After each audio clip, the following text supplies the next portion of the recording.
And now, it's time for another Dice Tower review with Tom Vasel.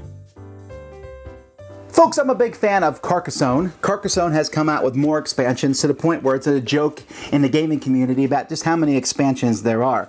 I would say there's at least 10 official expansions for it, many more unofficial ones and mini expansions. But here we have actual official mini expansions that we're going to be talking about. Now, there's 6 of them, and so I got all 6 of them. Each of these is very small, and in this review I'm going to be taking a look at numbers 1 through 3, and then I'll be taking a look at 4 through 6 in the next video. Which ones are worth getting? I'll tell you my favorites from 1 to 6 of them. Here we go.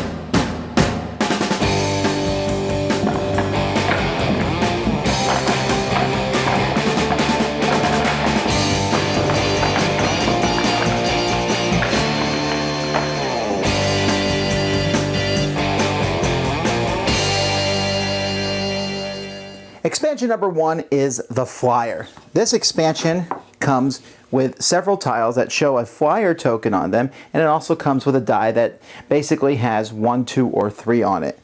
When you place one of these tiles on the board, so let's say you have your board here, and I've placed this tile, what I'm allowed to do on this tile as I place it on the board, let's focus on the board, is I can place my meeple dude on that tile, or I can decide to roll the die and fly my meeple and place it on an unoccupied thing that's allowed. So if I roll here 2, well, I can't go 2 because there is nothing 2 in that direction. But had I rolled a 1, then I would have to place it on an unoccupied feature of the tile that I rolled. So in essence, these tiles are tiles that will allow you to kind of get on tiles that you previously could not get on. So here I roll a 3. Man, I'm just a poor roller here, but had I rolled a 1, boom, now I'm in that city. And so that's the way flyer tiles work. They're a nice addition to the game, and these actually work well when you mix it with the large Carcassonne game, as in with all the expansions, just as much as they work in a smaller version. Still, of all the 6 mini expansions, this is my 5th favorite. Expansion number 2, the Messages, comes with a pile of message tiles. These are not regular tiles. These are placed near the scoreboard, and it also comes with an extra scoring figure that you will put on the scoreboard. Now, I'm really not sure why this new scoring figure is different than the original one. You know, the original classic meeple, and here's the new scoring one. But you will have 2 scoring pieces on the board rather than 1. And whenever you score any feature, you can score either of them. At the end of the game, you're going to add the 2 scores together. So, I mean, it's not much different. The only reason that you want to have 2 is because whenever you land on a dark space, any multiple of 5 exactly, you get to draw the top tile from these messages. That top tile will let you do one of 2 things. Either it will give you additional 2 points that you can take right away, or it gives you some other method of scoring or somehow getting points. Like, for example, this one here gives me 2 for every person that I have in a city. This one here lets me draw another tile. This one here gives me 2 for every place I am where there's one of those shield symbols. This one lets me take any follower on the board and immediately score it. This one gives me 2 for every farmer. And so you might not, you know, usually this is better than the 2 points that you'll get, but occasionally maybe I won't have any farmers when I draw one of these tiles, so then I'd rather just take 2 points.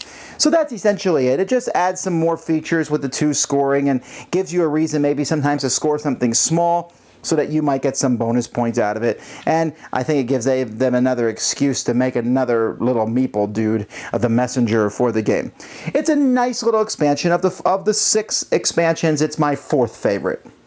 Expansion number 3, the Fairies, comes with a bunch of tiles with fairies and also with a bunch of these little fairies, basically. These are little roads, little sticks, what have you.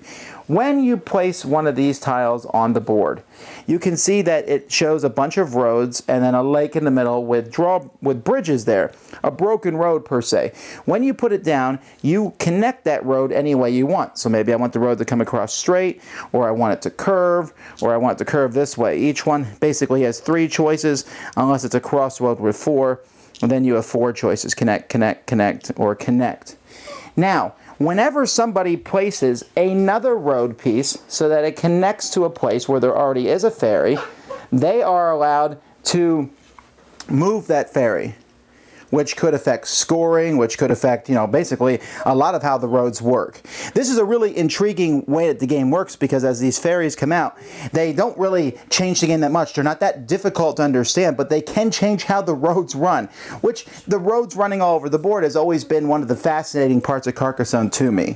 Of all the mini expansions for the Carcassonne, this one is my favorite because it's very simple, very easy, but I like how you can manipulate the roads. It's a little saturated.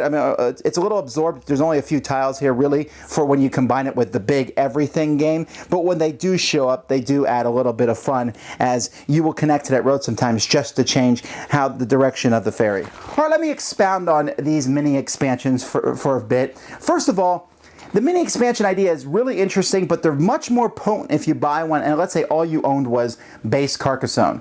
If you do that and you add one of these in, it will have a very different effect than if you add it into Vasel Carcassonne, where I just have everything. And so adding in these, 5 or 6 tiles means that if you play a game, you might not even see these because I have so many tiles for Carcassonne now that we play with a time limit. When that time limit's over, the game's over, not when you run out of tiles because that would take much too long.